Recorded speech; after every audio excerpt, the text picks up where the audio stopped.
1949 aparece el libro que le hace famoso mundialmente, el Aleph, donde se reúnen 14 relatos. Son 14, caramba. Posteriormente agregó usted 4 más.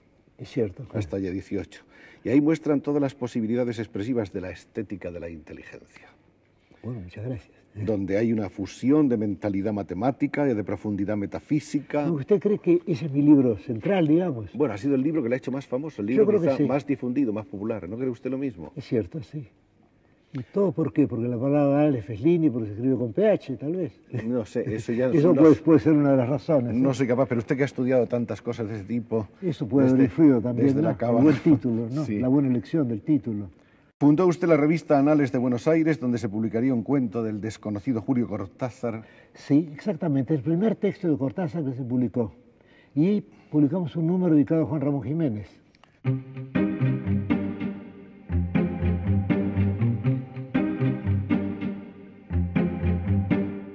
23 de abril de 1980, el rey de España hizo entrega a don Jorge Luis Borges del Premio de Literatura en Lengua Castellana Miguel Cervantes 1979, cuyo diploma están ustedes contemplando en este momento. El maestro Borges había estado ya en este programa hace unos años, exactamente el día 8 de septiembre de 1976. ¿Se acuerda, maestro? Pero desde luego, es inolvidable el hecho, tiene la fecha, ya que yo pero nosotros no recuerdo fechas. Aunque tuvimos ocasión de vernos después con el maestro Borges en otras ocasiones y de ofrecerla a los amables espectadores de esta televisión, nosotros pensamos que era absolutamente necesario tener otro encuentro en esta grata efemérides con Jorge Luis Borges. Muchísimas gracias. Que está más joven que nunca. Yo lo encuentro con una piel todavía más tersa que en las últimas veces. Apenas 80 años. Apenas 80 años de nada. De nada, sí. Maestro, es curioso que uno de los fenómenos que pueden advertirse hoy en torno a su figura y a su obra, en lo que podemos llamar con una palabra horrible, pero que estuvo de moda hace unos años, el boom Borges. La verdad es que vamos a hacer el boom Borges. El boom Borges. A usted se le lee hoy en todo el mundo, es usted escritor de moda en Estados Unidos. Sí, es raro, sí. No estoy asombrado. Encontrarme con amigos en todas partes, saber que son amigos míos a pesar de haber leído mis libros. Y eso ocurre en todos lados. En el Japón lo comprobé también. He sido traducido al japonés, he sido traducido, bueno, al hebreo, al ruso, a muchos idiomas, al islandés incluso. Una de las cosas más bellas... Yo no sé qué explicación puede haber, si es que hay algo explicable en el mundo, de lo cual dudo. Compatriotas suyos que están hoy también en la espuma pero no sé si los de la popularidad. Por ejemplo, a Cortázar, ¿sí le conoce usted? No, yo de Cortázar he leído un cuento que yo publiqué en la revista Los Anales de Buenos Aires, que ilustró mi hermana. Uno de sus primeros cuentos. El primer cuento. El primero. Publicado en la República Argentina, La Casa Tomada. Sí. Y después de eso, bueno, yo me he quedado ciego, no sé cómo disculparme de no haber seguido su obra. Nos encontramos en París, cambiamos algunas frías y corteses palabras, y yo no lo he visto desde entonces. ¿Ernesto Sábato? Ernesto Sábato, sí, pero yo recuerdo uno de los primeros libros de él, Uno y el Universo. Yo no he leído las novelas, yo no soy lector de novelas. Las novelas que hicieron después no las conozco. Nos vemos a veces y somos, bueno, no sé. Mujica Lainez. Mujica Lainez es un gran escritor, desde luego. Y eso, que cuando hablamos de Buenos Aires, yo siento que hablamos de dos ciudades distintas y dos mundos distintos. Para él es otra ciudad. A Mujica Lainez le interesa la sociedad, le interesa el lujo también. Le interesan muchas cosas que no me interesan a mí. ¿García Márquez? Sí, he leído 100 años de soledad, uno de los grandes libros, no solo de nuestro tiempo, sino de cualquier tiempo. Yo no conozco otros libros de él. ¿Y Vargas Llosa? No, no lo conozco. En este momento, si hubiera que preguntarle cuál es el escritor más grande que ha dado antes de usted, de todos los que usted ha conocido, de todos los que usted ha leído, bueno, no sabemos los que vendrán después. ¿Cuál es el más grande escritor, el que más le ha impresionado? ¿En el mundo? Sí. Y bueno, su favorito. Bueno, hay un joven, Virgilio, que promete mucho, ¿eh?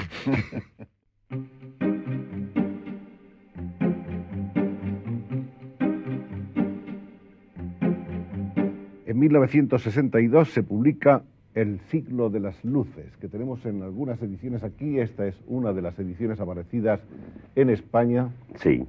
Bueno, yo diré que es una novela que a mí francamente me gusta, en la medida en que un autor queda satisfecho de una obra que nunca es en forma absoluta, porque uno ve demasiado los defectos.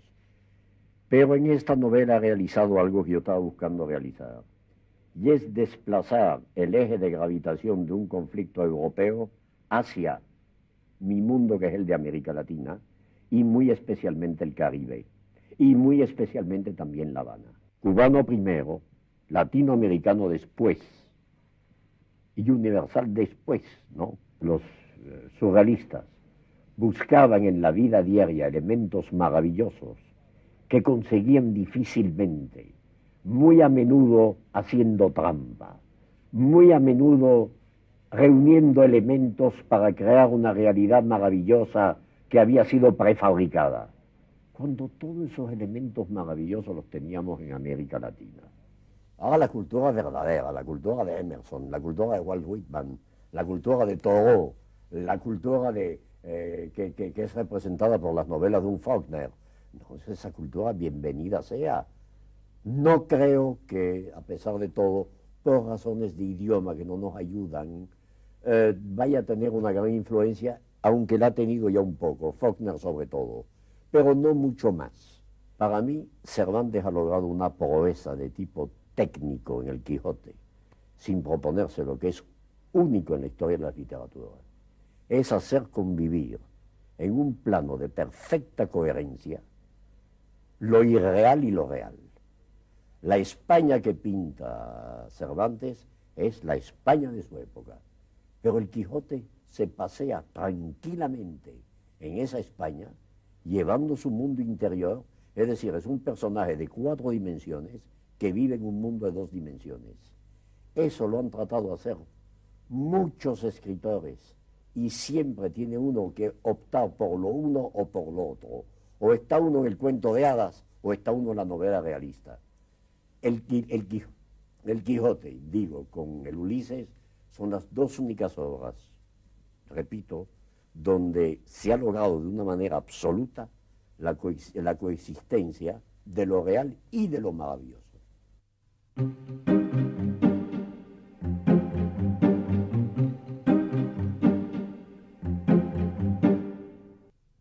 piensa usted que es exactamente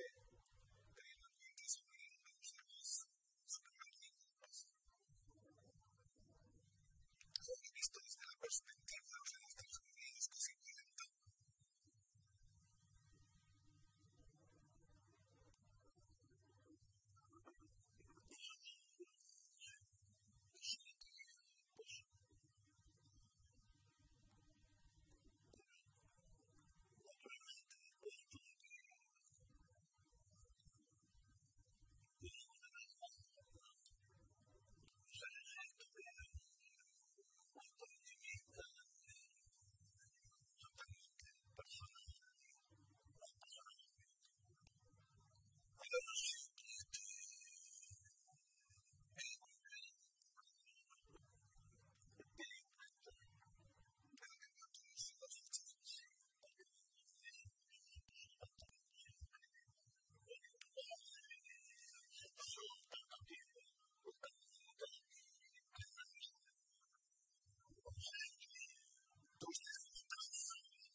Compartido un premio con Cortázar. Ah, con Cortázar. Con Cortázar. Cuando Rayuela y Bomarzo. El premio John Kennedy. Sí. El premio John Kennedy le dieron a mi novela Bomarzo y a Rayuela. Y por eso, cuando yo le escribí a Cortázar, a quien no conozco personalmente, diciendo que me daba gusto tener un premio al mismo tiempo que un hombre cuyos cuentos admiro, no sus novelas. Cuando yo le escribí diciendo eso, Cortázar me contestó con bastante gracia que podríamos hacer una edición conjunta de esos dos libros, de Bomarzo y de Rayuela, y que le podríamos poner Boyuela o Ramarzo. Manuel Mujica Lainez, alguna vez tuvimos una patria, ¿recuerdas? Y los dos la perdimos. Estos dos versos últimos, que han sido muy comentados, alguna vez tuvimos una patria, ¿recuerdas? Y los dos la perdimos, son porque tanto Jorge Borges como yo hemos sido los dos muy antiperonistas y los dos sufrimos mucho durante el peronismo. A los dos nos echaron de nuestros respectivos trabajos, bueno, nos persiguieron. Y entonces él entiende que nosotros habíamos perdido nuestra ciudad, nuestra vida, nuestro modo de vivir en esa época. De todas maneras, y quizá deteniéndonos un poco, creo que vale la pena de hablar de las relaciones y un poco del paralelismo que hay entre las vidas, salvando muchas distancias, por supuesto, de Borges y de Mujica. Bueno, Borges tiene 10 años más que yo. Los paralelos... Bueno, primero está el paralelo en los orígenes, porque tanto él como yo descendemos de familias históricas, en fin, con personajes históricos en la familia. Y ahora hay hechos a lo largo de nuestras biografías que nos acercan, sí. Y de los demás escritores argentinos, hemos hablado antes de Borges, habría que citar, por ejemplo, a Cortázar, del que hemos hablado un poco, ya dijo Manucho que le gustan los cuentos muchísimo. Victoria Ocampo. De Victoria Ocampo yo soy un gran amigo personal y creo que es una mujer que da una testigo importantísima de nuestro tiempo. Esos testimonios de ella van a quedar como unas memorias fundamentales para explicar el... ¿Y Silvina? Su hermana Silvina es una poetisa originalísima, al mismo tiempo que una autora de cuentos verdaderamente notables. ¿Y el marido de Silvina, Adolfo Bioy Casares? Adolfo Bioy Casares escribe muy bien, pero no tiene la imaginación de Silvina. Escribe muy bien, escribe con mucha seriedad. ¿Ernesto Sábato? Ernesto Sábato. Ernesto Sábato es una excelente persona, es un amigo de muchos años, es un hombre cuyo túnel me pareció que estaba muy bien, sí. De los famosos escritores puestos un poco en órbita por el boom latinoamericano, ¿hay alguna predilección en Manucho entre Vargas Llosa, García Márquez, Carpentier, Fuentes, etcétera? Sí, hay una predilección, hay una predilección. El peor de todos me parece Vargas Llosa, sí, esa es la predilección. Y bueno, por supuesto, Rulfo me parece admirable, y es uno de los que se mencionan menos.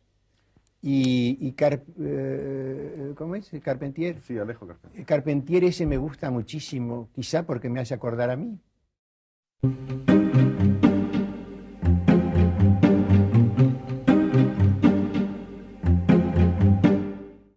Y me fui a Italia para volver a Argentina y empecé a escribir El túnel, fue el año 48. Empezó usted a escribirlo en una maquinita portátil que acababa de comprar y según se cuenta en un rincón de la estación ferroviaria de Zúrich. Sí, porque la compré en Suiza, era una Hermes, ¿no? La compré en Suiza y esa noche yo tenía que esperar 5 o 6 horas, creo, para un tren a Milán. Y yo no iba a ir a un hotel por 5 o 6 horas, así que me puse a escribir esa noche en un rincón de la estación. Tenía la obsesión de este libro. El túnel empezó así, de esa manera. Sí. El túnel aparece el año 1948. Es, como puede verse, una novela más bien corta, y han visto ustedes, mucho más corta que las dos que habían de seguirle en esta gran trilogía. Sí, fui empeorando con los años. Digamos que es una novela de una estructura también menos complicada que las dos. Sí, que este en realidad es un cuento largo, es lo que los franceses, el castellano no tiene hoy. En la época de Cervantes se llamaba novela, palabra que venía del italiano, las novelas ejemplares de Cervantes. Es lo que los franceses llaman nouvelle, y el italiano novelle, el plural, que eran cuentos largos. Este es un cuento largo. Usted tiene fe en el hombre. Sí, ya he dicho, por todo lo que he dicho, yo pienso que el hombre es dual, y por lo tanto creo, en medio de la desesperanza, que tengo esperanzas. Pero son más bien, yo diría que la metáfora sería esta, ¿no? Usted pregunta qué es lo que... Son como gritos de una persona que está en una torre que se está incendiando, ¿no? Puede ser que se salve, pero es algo de esa naturaleza, sí. Yo creo que la crisis de nuestro tiempo es un poco como esa torre que se está incendiando, ¿no? Borges, aunque estamos en las antípodas políticamente, tengo profundo respeto literario. Él ha sido nuestro maestro de lenguaje, es decir, yo hablé de don Pedro Enrique Sureña, el otro gran maestro que tuvimos, la generación posterior, la de Cortázar y yo mismo, desde el punto de vista lingüístico e instrumental, ha sido Borges. En el famoso boom latinoamericano le incluyeron a usted con esta obra sobre héroes y tumbas. Quisiera saber, en general, qué opinión le merecen, por ejemplo, Mario Vargas Llosa, Gabriel García Márquez, los demás escritores de ese grupo que dio un empuje tremendo a la literatura en Latinoamérica. Bueno, ellos, es decir, Vargas Llosa, Cortázar, García Márquez, Fuentes y algún otro más que no recuerdo en este momento, constituyeron un grupo de defensa y de ataque, como son todos los grupos. No ha habido muchos en la historia de la literatura. Por temperamento, ya le dije, soy un temperamento anarquista, soy francotirador y suelto, tengo mi propio cañón, ¿no? Nunca formé parte de este grupo, de manera que yo soy exterior al boom, y fui anterior como Borges. De manera que no soy la persona más competente, ni la que está en mejores condiciones para hablar del boom. Fue un fenómeno que produjo 3 o 4 grandes libros, pero que hizo su política literaria en la que yo no estoy de acuerdo. Creo que las personas que usted ha mencionado son grandes escritores, que han escrito 3 o 4 libros que van a permanecer en la historia de la literatura, como 100 años de soledad, por ejemplo. Pero soy ajeno a este fenómeno a la vez literario, comercial, editorial y publicitario. No tengo nada que ver.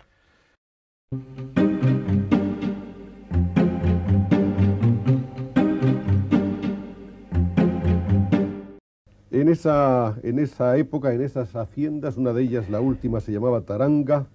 Taradanga. Tararanga. Transcurrieron los años infantiles de este escritor con más luchas en la región de Sequeiro do Espinho que él reflejaría en un libro que se llama Terra dos Enfim.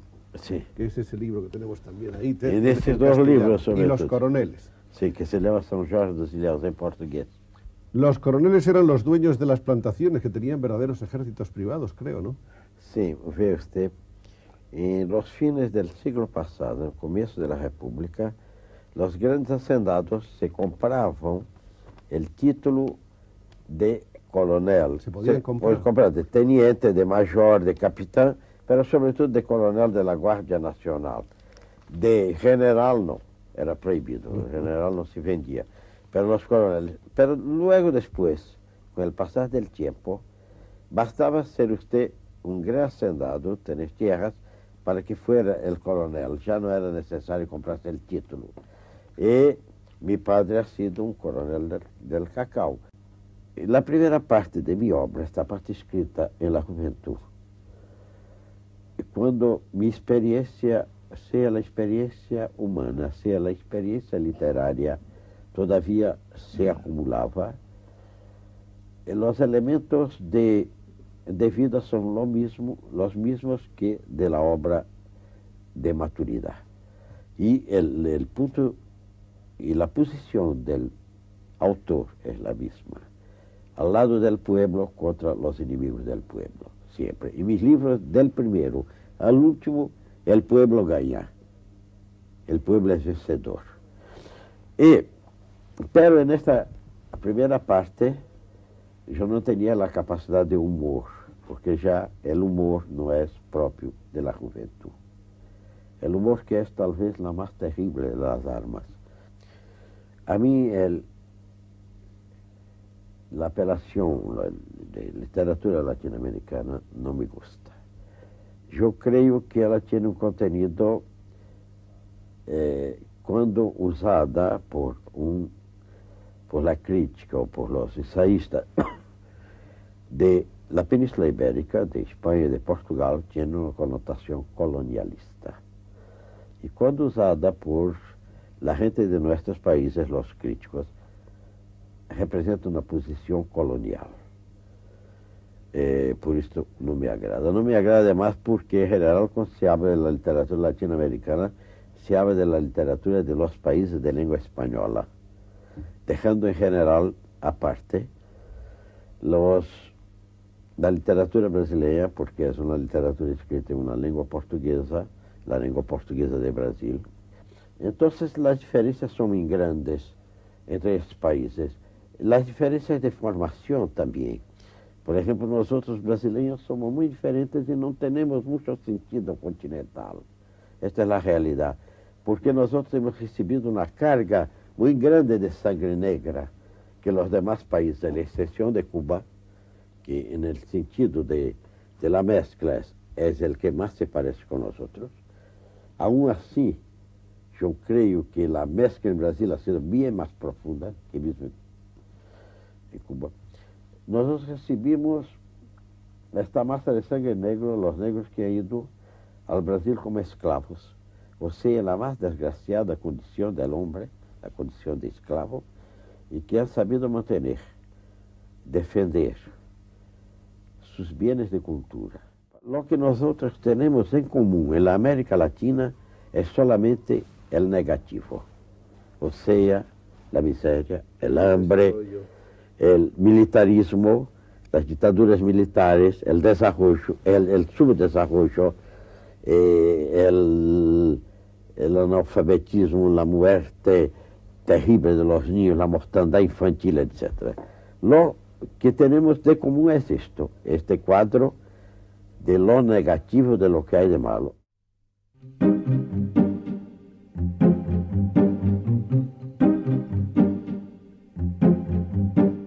Nos encontramos ya con el año 1963, es un año trascendental en la historia de la narrativa hispanoamericana. Es también un año importantísimo para Julio Cortázar porque aparece Rayuela. No creo que sea demasiado fácil sintetizar algo que de alguna manera es la experiencia de toda una vida y la tentativa de decirla, de llevarla a la escritura. Pero sí puedo darte algunas ideas un poco generales. A mí se me ocurrió, y sé muy bien que era una cosa difícil, realmente muy difícil, intentar escribir un libro en donde el lector, en vez de leer la novela así consecutivamente, tuviera en primer lugar diferentes opciones, lo cual lo situaba ya casi en un pie de igualdad con el autor, porque el autor también había tomado diferentes opciones al escribir el libro. Posibilidad de elecciones, de dejar de lado una parte del libro y leer otra, o leerla en otro orden, y crearse un mundo en el cual él desempeñaba un papel activo y no pasivo. Yo sé muy bien que en la práctica eso no corresponde exactamente con mis deseos, digamos, teóricos, porque finalmente los lectores de Rayuela la han aceptado en su conjunto como un libro, y en ese sentido es una novela como cualquier otra. Pero también sé que muchos de esos lectores han sentido que se les reclamaba una participación mucho más activa. Entonces, la gran maravilla para un escritor es haber escrito un libro pensando que hacía una cosa que correspondía a su edad, a su tiempo, a su clima, y de golpe descubrir que en realidad planteó problemas que son los problemas de la generación siguiente. Me parece una recompensa maravillosa y sigue siendo para mí la justificación del libro. Y con respecto al boom, empezando porque, como en el caso de cómic, siempre me ha molestado que un fenómeno latinoamericano sea definida con un término inglés, que es políticamente muy significativa, esa debilidad, lamentable debilidad. Yo creo que el boom responde al azar, a ese azar que hace tan bien las cosas. El azar hace muy bien las cosas en la historia, lo hace mucho mejor que la lógica, que en un momento histórico importante para América Latina, en que está dominada por un imperialismo que la quiere convertir en una factoría, en una colonia, pues el azar haga que aparezcan 5, 6, 8 excelentes escritores que lanzan un montón de libros y de golpe crean un estado de conciencia que abarca todo el continente. Porque mira, Joaquín, y esto es importante, tú sabes cómo ha sido atacado el boom, considerándolo una especie de maniobra editorial, considerando que la promoción de los editores había lanzado al boom. Bueno, yo no estoy calificado para hablar de eso, porque yo soy uno de los protagonistas del boom, pero puedo decirte que mi obra personal fue hecha en la soledad, fue hecha en la pobreza, fue hecha sin el menor apoyo editorial, y que cuando los editores se despertaron a mis libros, a los libros de Fuentes, a los de García Márquez, a los de Vargas Llosa, se despertaron porque las primeras precarias y difíciles ediciones habían sido bruscamente leídas por un montón de gente que se las pasó de mano en mano, y los editores, que no son tontos y que están ahí para ganar dinero, comprendieron perfectamente que esos escritores había que editarlos. Ellos no nos inventaron a nosotros. A mí lo que me alegra en este fenómeno del llamado boom es que hay dos cosas. En primer lugar, que hemos sido leídos por primera vez por nuestros compatriotas. Yo pertenezco a una generación que no leía a los escritores latinoamericanos, sino con cuentagotas. Teníamos a Borges, teníamos a Arlt, teníamos a 2 o 3, y ahí se acababa. Estábamos vueltos a Europa. Lo que leíamos era la última novela de Graham Greene, la última novela de François Mauriac, la última novela de Pearl Buck o de Hemingway. Magníficos escritores y que hay que leer y en buena hora, pero estábamos de espaldas a nuestra realidad. Y en 10 años de eso que llaman el boom, sucede que hay millones de latinoamericanos que se han despertado a ese hecho maravilloso de tener confianza en sí mismos, porque si yo tengo confianza en un escritor argentino, estoy teniendo confianza en mí mismo. Tengo confianza como perteneciente a una sociedad, a una cultura, a un ritmo histórico. Entonces, de golpe, tenemos un continente que nos lee a nosotros. Y entonces, fíjate lo que eso significa como signo revolucionario, como búsqueda de una identidad. Sabemos cada vez mejor que somos latinoamericanos y que, como dijo Darío, invirtiendo la frase, tantos millones de hombres, no hablaremos inglés.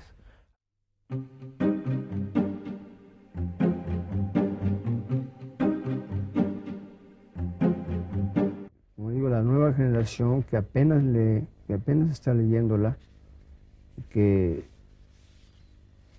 tiene una serie de problemas para entenderla. También yo los tuve para escribir, la verdad, pero sí. En realidad considero que es una novela difícil, ¿sí? Una novela difícil, pero que fue hecha con esa intención. De que se leyera, se necesitaba 3 veces leerla para entenderla. Y como le decía antes, mi generación no la entendió, ni la consideró nunca interesante. Y las actuales generaciones la entienden y la aprecian, como usted dice. Al menos eso veo por los tirajes que ha alcanzado últimamente el libro. Se dijo que su técnica era muy complicada. Se dijo que recuerda un poco a Faulkner. Sí. ¿Faulkner es escritor de sus predilecciones o no? Bueno, sí, efectivamente, pero no tiene influencia de Faulkner.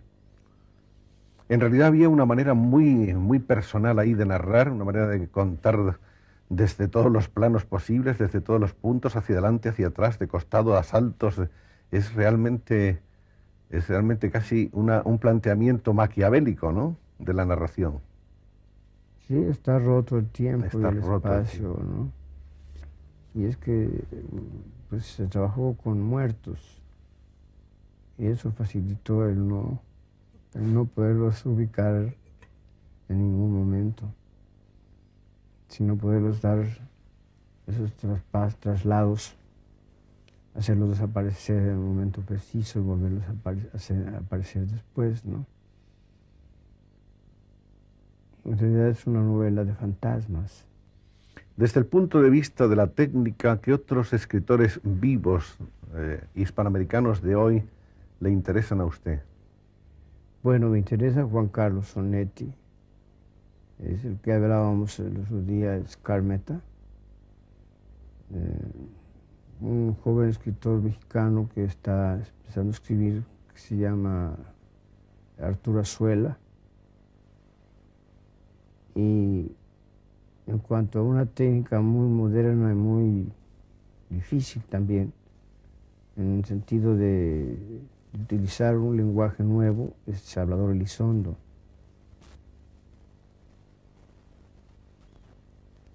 Pero en América Latina y aún en España, a mí me interesa mucho Sánchez Ferlosio y Juan Marcé.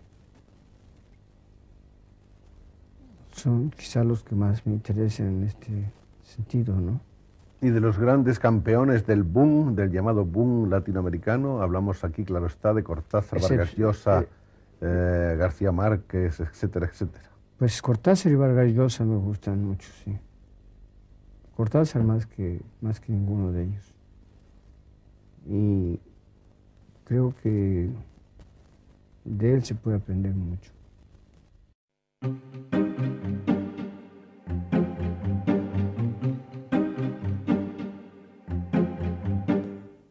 Había un tema que realmente me obsedió siempre, que es la presencia de este personaje real, que fue el iniciador del movimiento de independencia en el Paraguay, José Gaspar de Francia, que fue luego dictador, y que se anuncia ya en uno de mis libros, en uno de mis primeros libros, porque este personaje es una especie de mito que está encarnado, que está realmente muy internalizado en la conciencia o en la subconsciencia de la colectividad paraguaya. De manera que también a mí me trabajó mucho en este sentido. Ahora, en ese paréntesis ocurre, sin embargo, un fenómeno que es conocido de todos nuestros espectadores, el fenómeno que ha sido llamado el boom de la narrativa latinoamericana. Es un momento en que Augusto Roa está en silencio y en que se produce pues esa aparición brillantísima de García Márquez, de Vargas Llosa, de Carpentier, de tantos otros, conocidos antes a niveles mucho más restringidos, sí, y que se posesionan, por así decirlo, de la curiosidad del lector latinoamericano primero y más tarde universal. Y mientras tanto, en esa época, el maestro Roa Bastos está callado, o está obsedido, como él dice, por la figura de José Gaspar Rodrigo de Francia. De ahí habría de salir este libro, Yo el Supremo, del que hablaremos ahora, y que es un libro que en poquísimo tiempo ha alcanzado gran número de ediciones. Dice Alejo Carpentier que es sin duda alguna una obra maestra. El boom plantea un falso problema, a mi juicio, ¿no?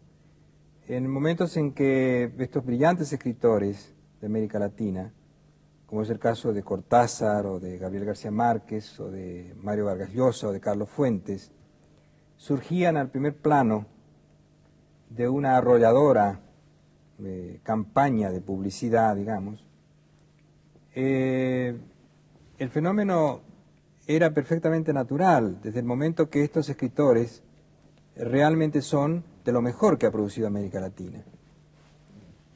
Ahora, el otro término, la otra punta del problema sería el hecho de que de pronto en esta sociedad de consumo en la cual vivimos, los circuitos de consumo descubrieron que así como se puede explotar una zona petrolífera rica, también se puede explotar una zona de escritores también muy rica, ¿no? De manera que yo el problema del boom lo acostumbro a separar en dos sectores que tienen solamente una relación de coincidencia o de cotidianeidad o de una manera muy indirecta, y es el hecho de que, porque no encuentro en la gente del boom ningún escritor que sea mediocre. Es cierto. Ahora, lo que sí es también verdadero es que el circuito abusó, estos circuitos de consumo, abusaron de esta calidad primigenia existente en estos escritores para convertirlos en estrellas, en vedettes, de una situación frente a la cual existían otros tan buenos como ellos, pero que quedaban en la sombra. Es el caso del propio Rulfo, el caso de Onetti, el caso de Borges, que vino después. Y el propio caso de Augusto Roa Bastos. Bueno, yo no me incluyo porque... Pero le incluyo yo. De modo que... Usted no quiere ser una vedette. No, yo creo que el escritor es solamente un mediador. Lo que realmente importa son los libros. ¿Qué pasa con el poder absoluto frente a la transitoriedad, a la precariedad de ese portador del poder absoluto, que es una persona sola?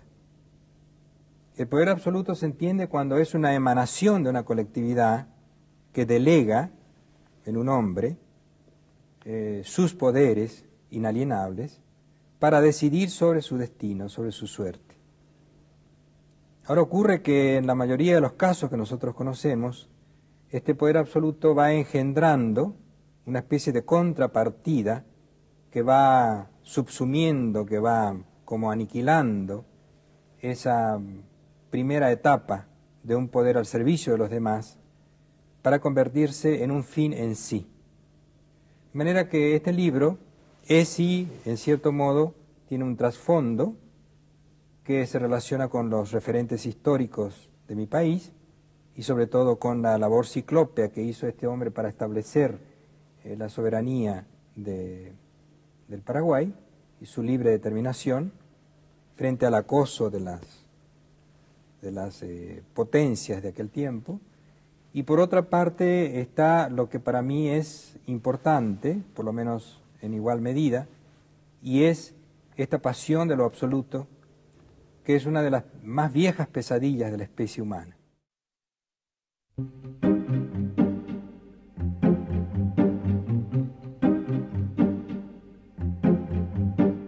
Zama, aparecida en 1956, publicada en España por Planeta, que es quizá la novela más difundida y la más conocida de Antonio Di Benedetto, traducida, aquí tenemos la traducción al francés, está traducida también al alemán, está traducida creo al italiano, no sé si algún otro idioma, y lleva al polaco. Aparte de eso, esta obra ha sido objeto de toda clase de estudios por los escritores, los críticos, los especialistas, y algunos tan notables como Julio Cortázar, por ejemplo, han escrito cosas encomiásticas acerca de esta novela, de la que se dice que es una de las 4 o 5 mejores que ha producido la Argentina. ¿Es para usted, Zama, su mejor obra? Voy a pensarlo y un día de esto voy a volver a contestar. Una obra que escribió usted muy deprisa, en 30 días de vacaciones. Sí, pero largamente gestada. Usted dijo que esa novela la tenía pensada, pero solamente sabía con seguridad cómo iba a terminar y que el resto aconteció de repente mientras Lo que se me ocurrió fue un final. Entonces dije, a este final hay que ponerle el adelante. Claro. Entonces escribí todo el libro. Usted tuvo llamadas tan significativas como la de Borges para que fuese usted a pronunciar una conferencia el año 58 en la Biblioteca Nacional. También es cierto. Que debió ser para usted, me imagino, en fin, muy satisfactorio. Sí. Borges había obtenido un reconocimiento mucho más generalizado que el que hasta entonces lo había acompañado en la Argentina, y en el mundo todavía no pedaleaba demasiado fuerte. Y desde allí no solo se conformó con cuidar su tropa de libros, sino que hizo algo de acción cultural con participación activa de los hombres que escribían, e invitó a algunos a ocupar la tribuna de la Biblioteca Nacional. Y un día me cayó eso a mí. Me invitó a hablar de literatura fantástica. Él me presentó. Sí, fue una de las cosas buenas que ha hecho Borges. Unos miles más, ¿no? He tenido que rehacer la conferencia. Al rehacerla he descubierto que ya no me importa tanto. Me amargó que si he invertido tanto en el cultivo de ese terrenito, después no me interesan los frutos, pero superé esa preocupación amarga o esa decepción al observar que no es particularmente la fantástica lo que me ha decepcionado, sino todo lo que hay alrededor de ella, que es mucho decir. Forma parte de una decepción general.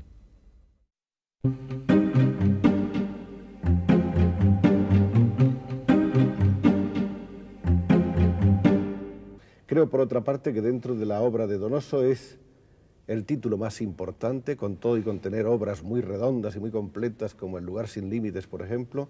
Esta es una obra mayor y el título es bellísimo, el título es un acierto, es un hallazgo. En El obsceno pájaro de la noche, ¿qué retrato hay del entorno vital? Bueno, El obsceno pájaro ya es una cosa muchísimo más elaborada, muchísimo más compleja.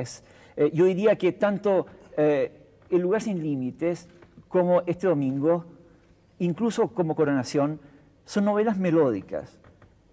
Es una melodía fácil de seguir. En cambio, yo diría que El obsceno pájaro de la noche es una novela polifónica, coral. Curiosamente, a este regreso y después de esta experiencia total con la esquizofrenia, escribí El obsceno pájaro en 8 meses, de principio a fin. Ya sin molestia. Sin molestia de ninguna especie.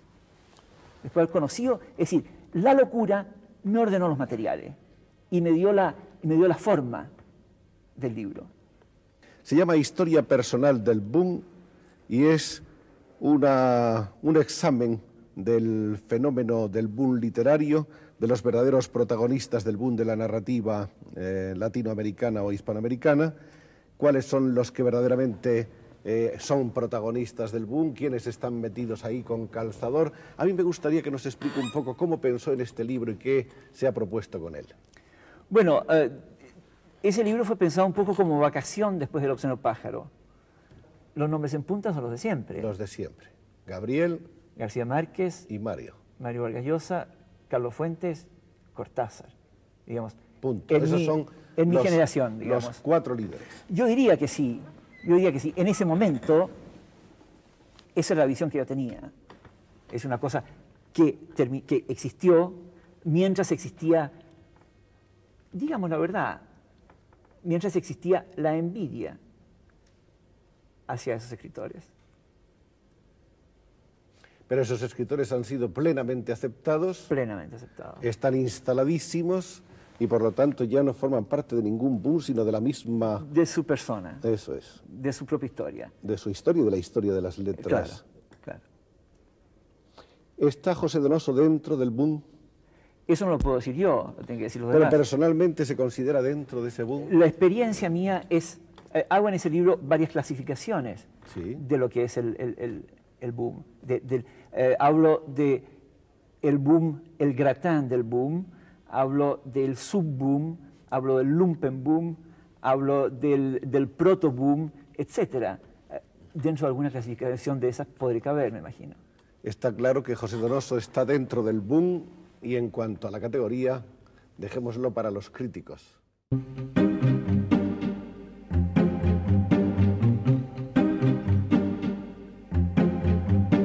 En 30 países se han publicado las 2 primeras novelas de una pentalogía que se denomina en principio balada, original de Manuel Escorza, poeta, novelista, nacido en Lima, Perú, en 1928.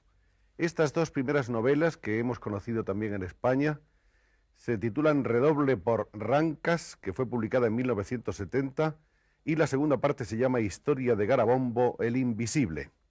Le seguirán la tercera novela, El jinete insomne, la cuarta con el título Cantar de Agapito Robles y la quinta, La tumba del relámpago.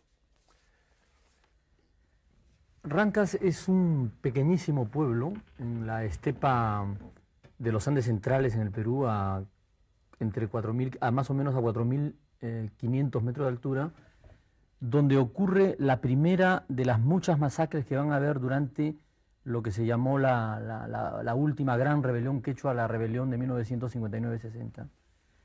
Y yo tomé ese pueblo como escenario del primero de los libros, y es eso, fue el comienzo. En estos libros intento narrar cómo transcurre ese drama, porque usted sabe que de lo que se llama el planeta indio hay muy pocas noticias en la historia, porque o la historia oficial no la cuenta y los indios no hablan. Mi padre y mi madre son inmigrantes serranos, por eso yo conozco ese medio. Yo me he criado en un pueblo de indígenas. Mi padre y mi abuelo fueron esclavos en el Amazonas, en la época del caucho. Precisamente en la mesa de mi padre he escuchado parte de los relatos terribles, realmente he escuchado relatos terribles sobre las masacres, los fusilamientos, las cosas terribles que habían. Y es ahí donde surge quizá la primera chispa inicial, ¿no? Bueno, después he llevado la vida de todos los sudamericanos, como todos los sudamericanos que escriben estaban en la cárcel, como todos estaban en el exilio, el mío un poco largo, 7 años, durante los cuales hice toda clase de oficios para tratar de ganarme la vida. Y después retorné al Perú nuevamente a tratar de ganarme la vida, hasta que llegó el momento en que participé en esta rebelión de campesinos que iba a cambiar mi vida, ¿no? El verdadero territorio liberado de la América Latina, el primer territorio liberado es su literatura. La literatura latinoamericana tiene ya una voz propia, tiene modelos que la política no ha dado. Por ejemplo, no hay equivalentes políticos de 100 años de soledad, de Paradiso, de Pedro Páramo, de los libros de Sabaton y de los libros de Borges, ¿no? Nosotros, la línea de dominación en una sociedad se da siempre a varios niveles: a nivel político, donde nunca se pueden producir vacíos de poder, porque un ejército sustituye a otro; a nivel religioso, donde no hay vacío de poder; y también a nivel lingüístico. A nivel lingüístico se dio un vacío de poder. Se dio un vacío de poder durante la Guerra Civil Española, precisamente. Que hay lo que es tragedia de unos es a veces posible de otros, una fecundación entre las dos Américas. Allí el castellano de la América Latina se libera y se crea su propio modelo. Si la literatura latinoamericana es tan rica en la imaginación, es porque no hemos podido realizarnos en la realidad, ¿no? Porque tratamos de soñar que es posible lo que ha sido imposible. Y es por esa razón, por ejemplo, que en algunos instantes en que la política hace posible las cosas, la literatura desaparece un poco. La literatura es un poco el anuncio de los grandes, de las grandes apocalipsis, ¿no? Y ese es el momento que estamos, ¿no? Esos son, en América, importantes, son los que nos volvieron el lenguaje, ¿no? Asturias, que yo creo que ustedes lo entrevistaron una vez, Sí, me parece, ¿no? Asturias, que es un poco un antecedente, diríamos, de la narrativa de Scorza. Él tuvo la importancia de haber introducido la mitología, justamente la gran mitología antigua, ¿no? Porque eso no se conocía, ¿no? Después está Carpentier, Alejo Carpentier, y todos los que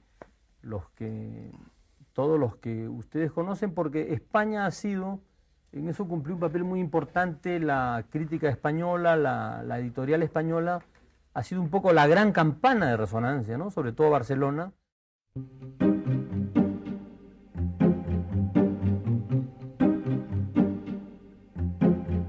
Lo que me tocó ya en el momento en que escribía La región más transparente fue el ascenso de una burguesía rapaz, poco ilustrada, egoísta, que estaba logrando una acumulación de capital extraordinaria con la teoría de que el capital, al acumularse en la cima, tarde o temprano se desparrama hacia la base. Tal cosa no sucedió en México ni ha sucedido en ninguna parte del mundo. Entonces este era más o menos el cuadro político y social dentro del cual crecí, asumí y describí notablemente en La región más transparente y La muerte de Artemio Cruz, que son dos libros críticos sobre esta situación. Eso explica entonces el uso del idioma de esa manera, que algunos críticos consideran que es una distorsión peligrosa. Sí. Es una manera de obligar al lector, incluyendo al crítico, si es lector, a darse cuenta de que la palabra no puede seguir siendo, esta palabra que estoy distorsionando, se ha convertido en una moneda gastada y hay que troquelarla de nuevo para que pueda volver a circular y a decir algo.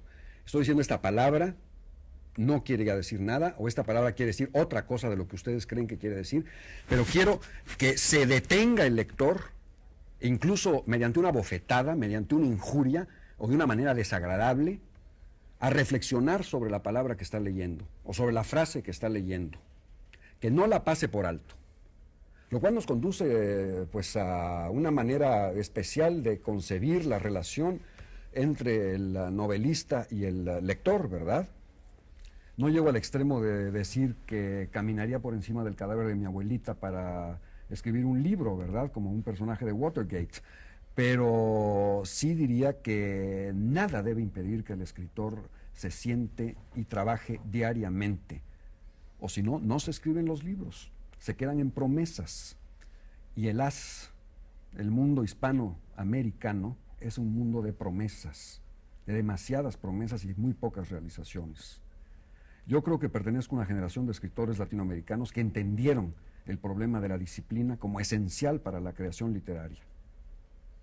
Y esencial también en el sentido de que mi generación y la que me precedió inmediatamente, estoy hablando de los padres de la literatura moderna de la América Latina, Borges, Carpentier, Onetti, todos hemos tenido una conciencia muy clara de que no somos la culminación de nada, sino el principio de algo. Nuestra literatura sigue siendo una literatura sumamente pobre en comparación con el cuerpo riquísimo de la literatura inglesa o alemana o francesa, indudablemente. Pero hay que empezar. ¿Tú estás de acuerdo con la crítica cuando dice que Cambio de piel es tu mejor obra? No. Yo no hablo de mejores obras o peores obras, porque yo creo que un escritor escribe una sola obra, ¿verdad? Con distintos capítulos. Iría más allá y diría, repitiendo una observación de mi amigo García Márquez, que en realidad en América Latina estamos escribiendo una sola novela con distintos capítulos, que escribe en Cuba un capítulo Alejo Carpentier, en Argentina uno Cortázar, en Perú uno Vargas Llosa, etcétera, ¿verdad? Eso por lo menos es muy bonito y suena muy bien.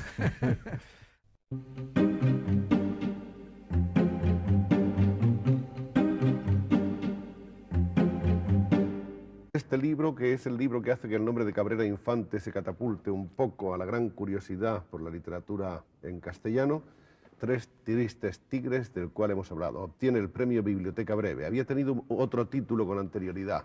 Sí, se llamaba Vista del amanecer en el trópico y era un libro en el cual se confluían la Habana nocturna con unas viñetas de la violencia en épocas de Batista y con aspectos de la lucha en la Sierra Maestra. Cuando yo rehice el libro, lo rehice porque yo no estaba ya de acuerdo con esa forma del libro. Es decir, el libro aparecía como si yo acusara a la vida nocturna, a la vida libre, con estas viñetas de la época castrista. Y así el libro surgió, se convirtió en una forma de experimento sobre la forma novela, en una gran lucha con el lenguaje, en una construcción y destrucción de las palabras, y pasó a ser un libro estrictamente literario. Y el título Tres tristes tigres era el título más abstracto que yo podía encontrar. Fue por eso que se lo di al libro. ¿Cómo era el entorno social en que nació Guillermo Cabrera Infante? Bueno, a mí me gusta la pregunta porque me gustan las cronologías. Yo prefiero comenzar diciendo que nací en 1929, el 22 de abril, fecha en que también nacieron Lenin y Shirley Temple. Creo que soy el primer escritor latinoamericano que va a Hollywood como escritor y fue para mí una experiencia fascinante. Es decir, yo me quedé desde ese día encantado con la ciudad de Los Ángeles. Y la vida en Londres no es como muy diferente de la vida tradicional de un cubano acostumbrado a la caricia del sol. Nosotros, especialmente Miriam Gómez y yo, le echamos mucho de menos al trópico. Pero esto me permite a mí también un recogimiento que es muy bueno para trabajar. Es decir, cuando no hay la excusa del sol afuera brillando en que uno tiene deseos de salir y tomarlo un poco, yo me siento en esos días grises a escribir y lo hago mucho mejor que lo hacía, por ejemplo, en Cuba. ¿Se sitúa usted entonces en una posición abiertamente liberal y democrática? Absolutamente, y fundamentalmente anticastrista. La revolución en un principio, a la que yo di todo mi apoyo, no era una revolución comunista, era una revolución que se presentaba más o menos liberalizadora, que iba a poner en práctica la Constitución que Batista había abolido. ¿Se siente Guillermo Cabrera Infante inscrito en lo que se ha dado en llamar el boom latinoamericano? Bueno, esto ha sido una etiqueta que le puso una revista argentina a lo que fue el auge de la novela latinoamericana. Yo nunca me he sentido muy partícipe de ese grupo, es decir, ha sido más bien he estado un poco afuera, una especie de outsider, más bien que alguien dentro de ese grupo. ¿Es usted más bien un francotirador, un solitario? Un solitario, sí, y así prefiero verme.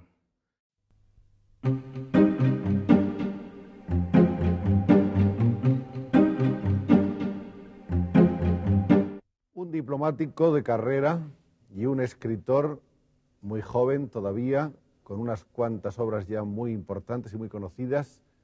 De ellas quizá la más importante sea El peso de la noche, pero la obra que en este instante le ha catapultado a una mayor notoriedad es este libro que tenemos aquí en algunas de sus variadas ediciones, Persona non grata. Esta faja de tercera edición ha sido sustituida ya por una que dice cuarta edición. Hay otras ediciones especiales para clubs del libro, etc.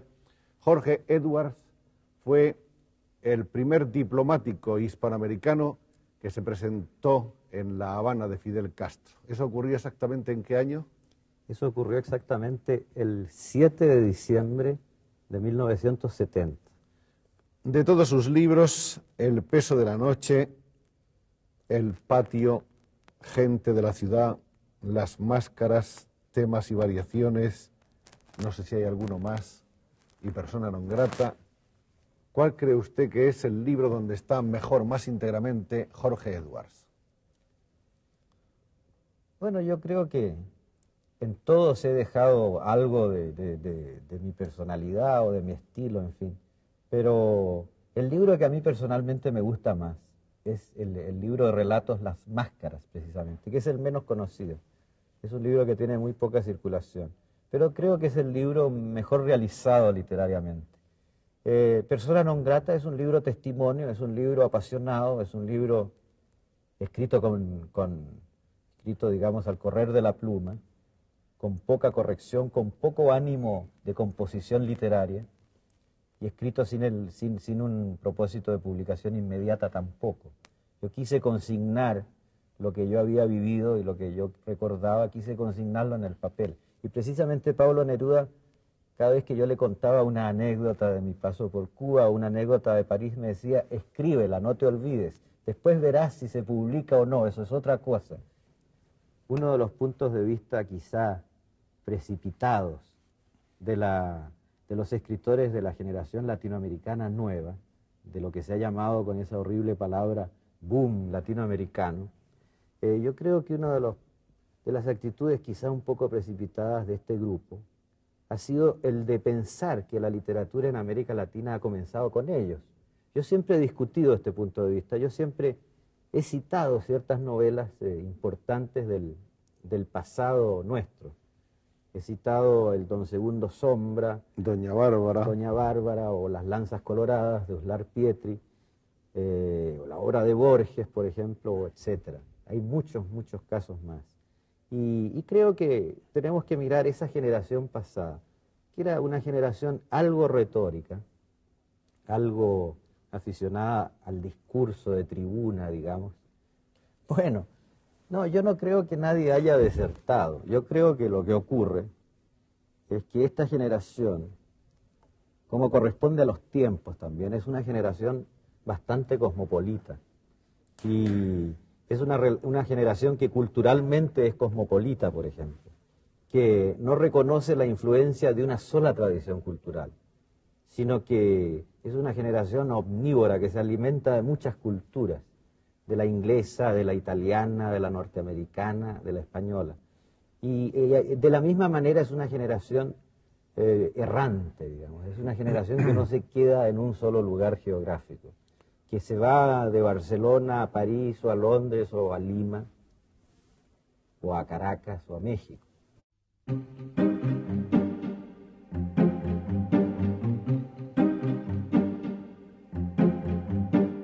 ¿Tu primera novela o fue una novela no publicada? No, fue La traición de Rita Hayworth, exactamente. Sí, esa es la primera novela. Y esta novela, cuando la tuviste terminada, ¿le hablaste de ella a alguien? Porque ahí me hablaron personas. Sí, hay un chico en Nueva York, en una compañía aérea, que escribe y tiene unas novelas metidas en el cajón que son estupendas.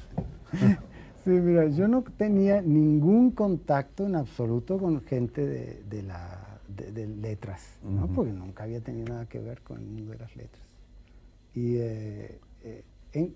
Pero me quedaba un amigo muy bueno de la época del cine, de la escuela, Néstor Almendros, que ahora es un famoso camarógrafo, es el fotógrafo de la historia de Adele H, y hace todas las películas de Romer, y se lo considera ahora el mejor.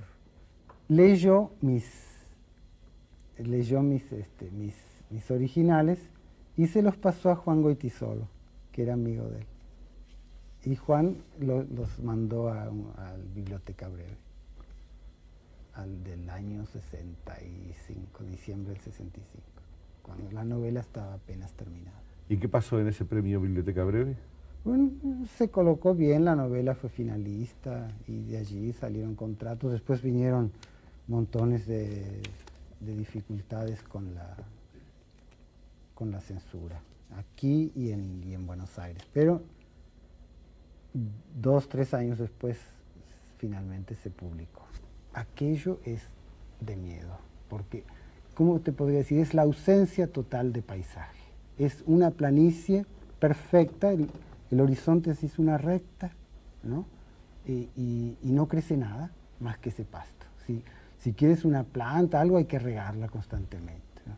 Y el mar está a 1000 kilómetros y las montañas están a 1000 kilómetros y todo está lejos. Y la persona que nace y se muere ahí no ha visto nada más que lo que le dan en el cine. Entonces me aconsejaron por lo menos escribir en mi idioma, ¿no? Y en lo posible sobre algo que yo conociese, sobre alguna experiencia mía, ¿no? Sobre los páramos de Yorkshire, lugares donde no había estado jamás. Lo único en ese momento que recordé con claridad fue la voz del personaje, ¿no? Lo que decía. Eso sí lo tenía muy, muy claro. Entonces dije, bueno, lo único que puedo hacer es registrar esta voz, ¿no? Entonces empecé a escribir y por primera vez en todos esos años de intentos de creatividad me surgió un material, así, sin esfuerzo. Cuando me quise acordar tenía 30 páginas escritas en 2 tardes, una cosa así. A partir de la aparición de esta novela, de la primera novela de Manuel Puig, que ha encontrado su camino, resulta que se produce un movimiento de curiosidad y de expectación, un poco de estupor por parte de lo que podrían llamar los consagrados, que eran, como saben ustedes, una pléyade de grandes escritores en Argentina, muchos de los cuales consideraron a Manuel Puig como una especie de advenedizo que intentaba filtrarse y de hecho se filtraba entre sus filas en la cumbre. Por otra parte, otros críticos entendieron que la personalidad de Manuel Puig estaba más o menos situada dentro de una segunda generación que estaba tomando la antorcha o el relevo de todos estos grandes maestros de las letras argentinos.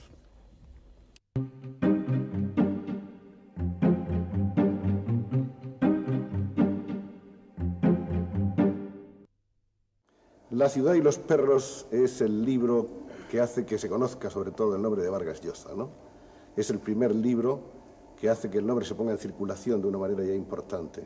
Sí, además es el primer libro que escribí en serio, es decir, trabajando mucho y tratando pues realmente de esforzar al máximo y además con una cierta ambición, diríamos, ¿no? Desde el punto de vista ya de la propia novela, ¿no? En realidad todo lo que he escrito parte siempre de experiencias personales, ¿ah? O de algunos hechos vividos, de algunas personas conocidas o de situaciones que más o menos han estado cerca, ¿no? de mi propia experiencia. En realidad eso ha ocurrido en todo lo que he escrito hasta ahora de ficción. Lo que pasa es que eso, bueno, nunca se queda ahí, es decir, siempre es un punto de partida simplemente y luego después ya eso se mezcla con elementos puramente imaginarios. En La Casa Verde, la mitad de la historia está situada en Piura y está escrita casi exclusivamente con la memoria y con la nostalgia, ¿no? Ahora, la otra parte de la historia que ocurre en la selva sí me exigió una cierta documentación, porque la selva yo la conocía de una manera muy superficial, ¿no? Había estado ahí, sobre todo cuando hice la primera versión de la novela, había estado apenas 3 semanas, y entonces tenía una gran inseguridad. Cada vez que situaba la historia en la selva, pues tenía muchas dudas, y entonces traté de suplir un poco esa falta de conocimiento de la selva con lecturas y con investigación, ¿no? Pero en realidad siempre ha sido una mezcla de ambas cosas, de hechos vividos y hechos imaginados, todo lo que he escrito, ¿no? Yo no creo que podría escribir una historia puramente imaginaria, exclusivamente utilizando la fantasía, ¿no? Mario Vargas Llosa conoce al otro protagonista, porque aunque son más, parece claro que los 2 protagonistas fundamentales del boom, del llamado boom hispanoamericano, son precisamente Vargas Llosa y García Márquez. Tú conociste a Gabriel García Márquez en Caracas, sí, en ocasión de recoger tu premio. Exactamente, sí. Nos conocimos al llegar en el aeropuerto. Llegaba de México y yo llegaba de Londres y nos conocimos ahí en el aeropuerto. ¿Sí? ¿Allí mismo os saludasteis así o os presentó sí, alguien? No, habíamos tenido ya contacto antes por carta, nos habíamos escrito porque nos habíamos leído mutuamente. Sí. Y yo leí en ese viaje, leí 100 años de soledad, que estaba recién publicada, que me impresionó mucho, por supuesto, ¿no? Esa amistad que nació en Caracas parece que ha sido una amistad muy honda, muy intensa y en algunos momentos incluso de una gran comunicación, ¿no? Sí, hemos sido muy amigos, sí, muy amigos, claro. Vivimos en Barcelona, fuimos vecinos en Barcelona 4 años. Y parece que en algún país, no sé dónde, hubo una vez en público unos diálogos García Márquez-Vargas Llosa acerca de las técnicas novelísticas de ambos, ¿no? En Lima. Eso fue en Lima. Hubo en Lima, sí. Ese año mismo, el año del Rómulo Gallegos, él hizo una gira por Sudamérica, estuvo en Lima y entonces tuvimos una conversación en la universidad. Sí, una conversación, no era sobre técnicas novelescas, es una conversación anecdótica, era a base de anécdotas, sobre todo literarias. Sí. Hablando de anécdotas, los periódicos españoles publicaron hace muy pocos días la noticia de que habéis tenido un altercado violento en el que Vargas Llosa había puesto nocaut a su amigo García Márquez. ¿Esto significa el fin de la amistad? Bueno, los periodistas tienen a veces más imaginación que los propios novelistas. Bueno, yo creo que el boom no existe, sí, creo que el boom es una una nebulosa que nunca nadie supo muy bien qué cosa era, ¿no? Yo creo que fue el descubrimiento de una literatura que estaba ahí marginada, arrinconada, ¿no? Luego ha cristalizado en unos cuantos nombres, pero en realidad pues es más que esos pocos nombres, ¿no? Creo que gracias al boom se descubrieron a escritores extraordinarios, como Borges, por ejemplo, que apenas si era leído fuera de Argentina y que hoy día es leído en todas las lenguas del mundo, ¿no? Y escritores como Octavio Paz, por ejemplo, que no escribe novelas, pero que es un gran ensayista y un gran poeta, en cierta forma, bueno, adquirió una audiencia y gracias a ese fenómeno que fue el de los novelistas, ¿no? ¿Hacia dónde apunta ahora la novela? La novela en castellano. Sí, pues yo creo que hay una enorme diversidad, ¿eh? Me parece que hay una corriente que apunta cada vez más hacia lo experimental, hacia esa exploración lingüística, que es una corriente que yo veo bastante de lejos, no es el tipo de novela que a mí me entusiasme más, ¿no? Y esa noticia de que se está promocionando el nombre de Vargas Llosa para el Premio Nobel de Literatura de este año, es una noticia, me imagino, que también muy satisfactoria para un escritor. Pues es primera noticia, yo no sé quién la anda promocionando, es un... me parece que no tiene mucho sentido y muchos pies ni cabeza, pero no la había oído hasta llegar aquí a Madrid. Bueno, se habla de varios... Yo sé que en Madrid tengo muchos amigos, yo, y entonces se habla de varios escritores, se dice que para el Nobel de este año están propuestos García Márquez, Vargas Llosa, Camilo José Cela, y me parece que ahí se acaba la lista de los escritores hispanoamericanos o hispanohablantes. Pero de cualquier manera sería muy bonito, ¿no? Pues yo creo que hay escritores, en fin, que a quienes ese premio les correspondería con anterioridad, porque son escritores, bueno, mayores y con una obra ya prácticamente terminada, ¿no?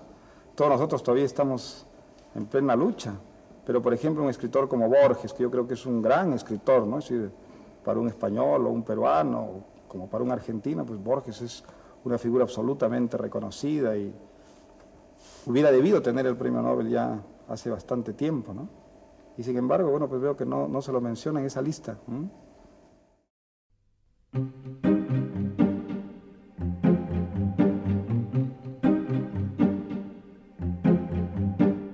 Escrito sobre un cuerpo aparece en Sudamérica en 1969 y constituye un momento realmente importante para Severo Sarduy porque es recibido sobre todo en Buenos Aires de una manera inolvidable. Sí, ¿no? Inolvidable, y además es el primer contacto realmente pues con el movimiento fuerte en América Latina de literatura y de pensamiento. Todo lo que yo he hecho, absolutamente todo, y es la fórmula que empleo, no será más que una nota en bajo de página del examen. Es decir, yo creo que lo que he hecho es, está totalmente comprendido en la obra totalmente galáctica, monumental de este maestro sin precedentes cubano que es José Lezama Lima. Y cuando digo sin precedentes, exagero, hay uno solo, que es Góngora.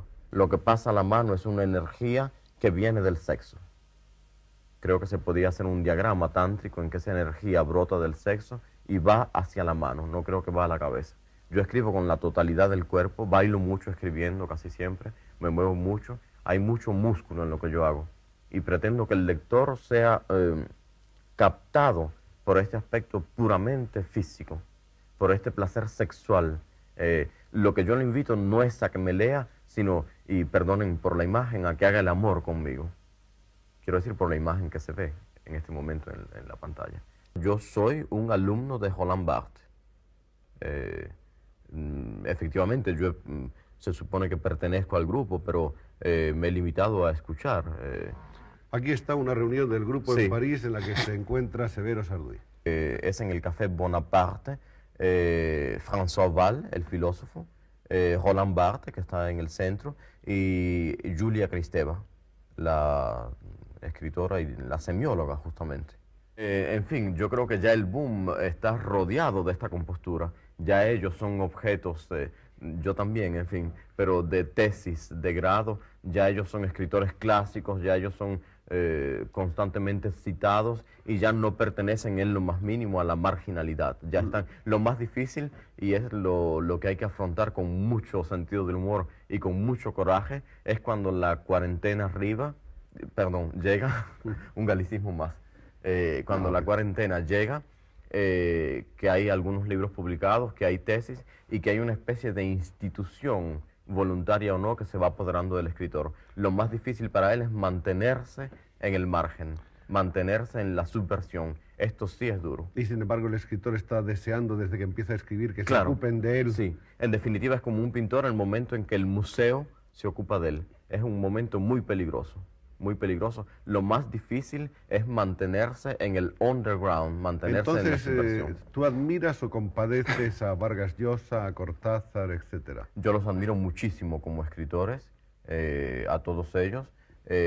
Digamos que yo de esta especie de gran instalación del boom, como se dice, he tomado la lección de que hay que mantener muy vivo el sentido paródico para que esto no ocurra con la generación mía, que es la que sigue al boom, repito. No me quiero rejuvenecer, pero mi generación no es la del boom, ¿eh? Ellos, el único que tiene mi edad es Vargas Llosa, que es el más joven, ellos están antes. Mi generación sigue después.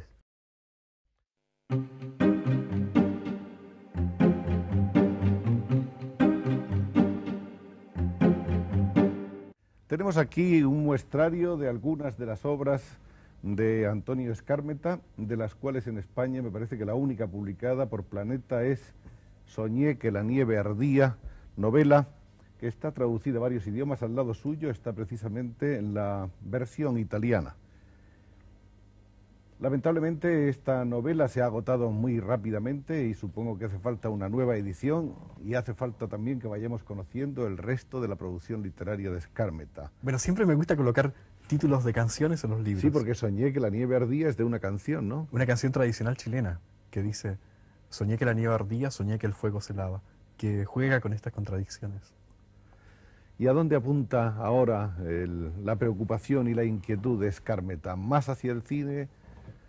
¿Sigue en la literatura? ¿Has logrado esas ansias de comunicación que tenías con los demás? Bueno, yo te puedo decir que soy un autor en estos momentos que tiene la responsabilidad de vincularme a la historia de mi pueblo. Yo siento que en Europa, ya 3 años en Europa, sigo vinculado hondamente con la historia de mi país, con sus esperanzas, con sus luchas en este momento extremadamente difícil. ¿En la Universidad de Columbia de Nueva York te graduaste de qué? Bueno, allí estudié literatura. De literatura. Sí. Y ahí obtuviste, entre otras cosas, el máster, ¿no? Sí. Bueno, eso sirve mucho para colgarlo en la pared y después para obtener becas. No, pero parece que tu tesis fue una tesis muy importante porque además era una tesis acerca de una de las grandes figuras que en cierto modo han estado siempre muy próximas a tu sensibilidad, que es la de Julio Cortázar. Ah, sí. Sí, como Cortázar me interesó desde siempre. Sobre todo por la tremenda renovación del lenguaje y más que nada por la actitud humana, digamos, la necesidad de problematizar la existencia de un individuo en Europa con tanta autenticidad como lo hace Cortázar, que ha tenido una carrera, a mí me parece muy interesante, porque de este exilio voluntario, haber entrado posteriormente en su última obra a tratar los grandes conflictos latinoamericanos, significa una gran apertura, una gran sensibilidad hacia lo que el público latinoamericano demanda de sus intelectuales.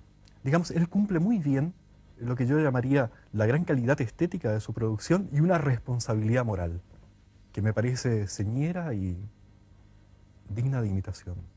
El problema de la participación del lector en la literatura parte de toda esta literatura textual y esta literatura de transformaciones experimentales que intentan crear zonas de misterio, desconexiones, para que el lector arme la novela en su cabeza. En algunos casos se produjeron experimentos muy interesantes, entre ellos, claro, Rayuela de Cortázar. Y también esto se transformó, yo creo, en muchos escritores jóvenes, en una degeneración, en que la búsqueda se hace una búsqueda extremadamente verbal, en que las referencias a lo real prácticamente se pierden.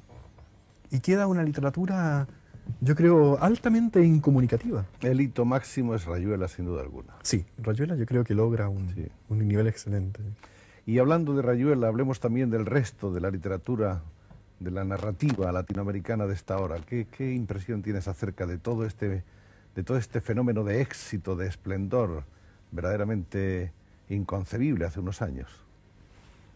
Bueno, yo creo que no hay otra explicación posible que la enorme calidad de los escritores que constituyen esta generación latinoamericana.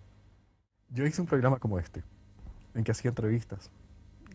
Unas entrevistas a escritores, pintores, poetas, cineastas. Y creo que llegamos a batir el récord del programa con la menor audiencia del país. Creo que el único ranking que se hizo en aquel momento daba algo así como un 1,3% de audiencia en un país donde había 3 canales. Bueno, y que también toda la actividad cultural fue bastante maltratada. Aparte, digamos, del poco talento que nosotros podíamos tener para hacer algo así, teníamos unos horarios bastante tristes para los programas culturales. Ponle tú 6 de la tarde, una cosa así.